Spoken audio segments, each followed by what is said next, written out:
तीसरा अध्याय।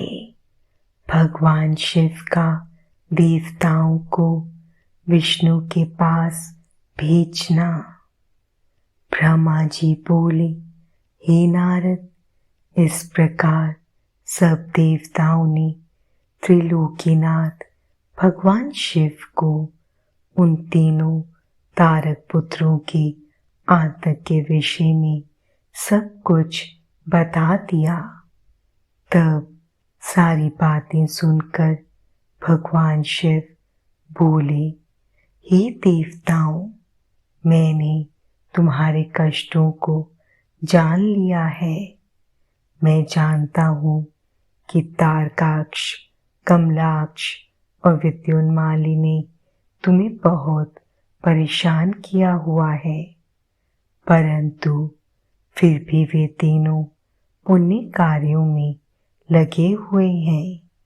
वे तीनों मेरे भक्त हैं और सदा मेरे ध्यान में निमग्न रहते हैं। भला मैं अपने भक्तों को कैसे मार सकता हूँ? वे तीनों तारक पुत्र पुण्य संपन्न हैं। वे प्रबल होने के साथ साथ भक्ति भावना भी रखते हैं।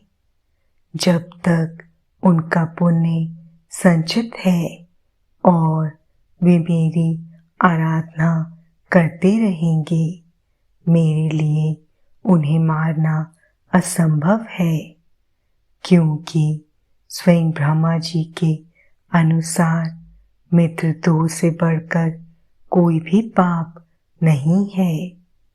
जब वे तीनों असुर नियम पूर्वक मेरी पूजा आराधना करते हैं, तो मैं क्यों बिना किसी ठोस कारण से उनका वध करूं? हे देवताओं, इस समय मैं तुम्हारी कोई सहायता नहीं कर सकता, अतः तुम सब श्री हरि विष्णु की शरण में जाओ। अब वे ही तुम्हारा उद्धार करेंगे। भगवान शिव की आज्ञा पाकर सभी देवताओं ने उन्हें पुनः हाथ जोड़कर प्रणाम किया और श्री हरि विष्णु से मिलने के लिए उनके निवास वैकुंठ लोक की ओर चल दिए। उन्होंने अपने साथ मुझ ब्रह्मा को भी ले लिया। वैकुंठ लोक पहुंचकर सब देवताओं ने भक्ति पूर्वक श्री हरि को प्रणाम किया और उन्हें भगवान शिव द्वारा कही गई सब बातों से अवगत कराया। देवताओं की बातें सुनकर भगवान विष्णु बोले, हे देवताओं, यह बात सत्य है कि जहाँ सनातन धर्म और भक्ति भावना हो, वहाँ ऐसा करना उचित नहीं होता। तब देवता पूछने लगे कि प्रभु, हम क्या करें? हमारा दुख कैसे दूर होगा? प्रभु, आप शीघ्र ही उन तारक पुत्रों के वध का कोई उपाय कीजिए, अन्यथा हम सभी देवता अकाल ही मृत्यु का ग्रास बन जाएंगे। भगवान, आप ऐसा उपाय कीजिए जिससे वे तीनों असुर सनातन धर्म से विमुख होकर अनाचार का रास्ता अपना लें, उनके वैदिक धर्म का नाश हो जाए और वे अपने इंद्रियों के वश में हो जाएं, वे दुराचारी हो जाएं तथा उनके सभी शुभ आचरण समाप्त हो जाएं। तब देवताओं की इस प्रार्थना को सुनकर भगवान श्री हरि विष्णु एक पल को सोच में डूब गए।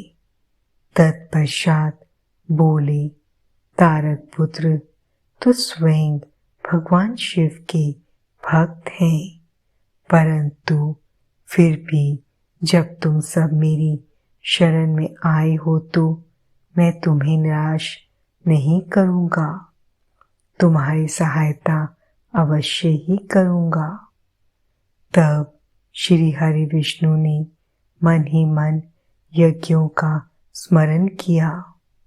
उनका स्मरण होते ही यज्ञगण तुरंत वहां उपस्थित हो गई। वहां श्री हरि को नमस्कार करके उन्होंने पूछा कि प्रभु, आपने हमें यहाँ क्यों बुलाया है? तब श्री हरि मुस्कुराए और बोले कि हमें तुम्हारी सहायता की आवश्यकता है, इसलिए हमने तुम्हारा स्मरण किया है। तब वे देवराज इंद्र से बोले कि हे देवराज, आप त्रिलोक की विभूति के लिए यज्ञ करें। यज्ञ के द्वारा ही तारक पुत्रों के तीनों पुरों का विनाश संभव है। भगवान श्री हरि विष्णु के ये वचन सुनकर सभी देवताओं ने आदर पूर्वक विष्णु जी का धन्यवाद किया और उन्हें प्रणाम करके पश्चात यज्ञ के ईश्वर की स्तुति करने लगे। तत्पश्चात उन्होंने बहुत विशाल यज्ञ का आयोजन किया। सविधि उन्होंने उत्तम यज्ञ भक्ति भावना से आरंभ किया।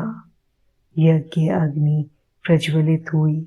यज्ञ पूर्ण होने पर उस यज्ञ कुंड से शूल शक्तिधारी विशाल कई हजारों भूतों का समुदाय निकल पड़ा। तत्पश्चात अनेक रूपों से युक्त नाना वेशधारी काल अग्नि रुद्र के समान तथा काल सूर्य के समान प्रकट हुए। उन भूतों ने भगवान विष्णु को नमस्कार किया। उन भूतों को आज्ञा देते हुए विष्णु जी बोले, हे भूतगणों, देव कार्य को पूरा करने के लिए तुम जाकर त्रिपुरों को नष्ट कर दो। विष्णु जी की आज्ञा सुनकर वे भूतगण दैत्यों के उस महासुंदर नगर त्रिपुर की ओर चल दिए। जब उन्होंने त्रिपुर नगरी में घुसना चाहा तो वहां के तेज से वे भस्म हो गए। जो भूतगण बचे वे लौटकर भगवान विष्णु के पास आ गए तथा उन्होंने श्री हरि को इस बात की सूचना दी। जब भगवान विष्णु को इस प्रकार भूतगणों की नगरी के तेज से चलने की जानकारी हुई तो वे अत्यंत चिंतित हो गए।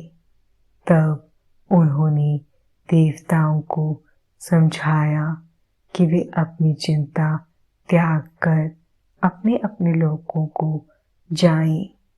मैं इस संबंध में विचार करके आपके लाभ के लिए यथासंभव कार्य करूंगा। मैं तारकाक्ष, कमलाक्ष, विद्युन्माली नामक तीनों असुरों को शिव भक्ति से विमुख करने का प्रयास करता हूँ, तभी उन पर विजय पाना संभव होगा।